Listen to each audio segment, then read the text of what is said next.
فرما دے گا. یہ تو عمر فاروق کی بات تھی نا. آپ نے فرمایا کہ اس قرآن سے اللہ تعالیٰ جو لوگ بہت نیچے اور پست مقام پر ہوں گے اللہ لا کے سر پہ بٹھا دے گا. ایک میرا خاندان اور میں، ہم اس کی جیتی جاگتی مثال ہے. یہ تو میں نے آپ کو 1400 سال پہلے کی حدیث سنائی.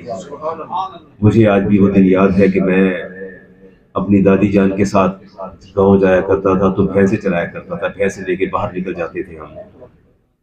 اور یہ سلسلے کہاں جا کے جڑتے ہیں؟ یہ سلسلے محدث اعظم رحمت اللہ تعالیٰ علیہ کی ذات سے جا کے جڑتے ہیں. جب میرے امی محترم وہاں تشریف لے گئے تو گود میں بٹھا کے پیار کیا، فرمایا کہ عبد الرحمن قرآن سے محبت کرنی ہے، قرآن یاد کرنا ہے. وہ سلسلہ جب وہاں سے شروع ہوا فیصل آباد سے، پھر وہ قرآن سے پھر ایسی محبت پیدا ہوئی کہ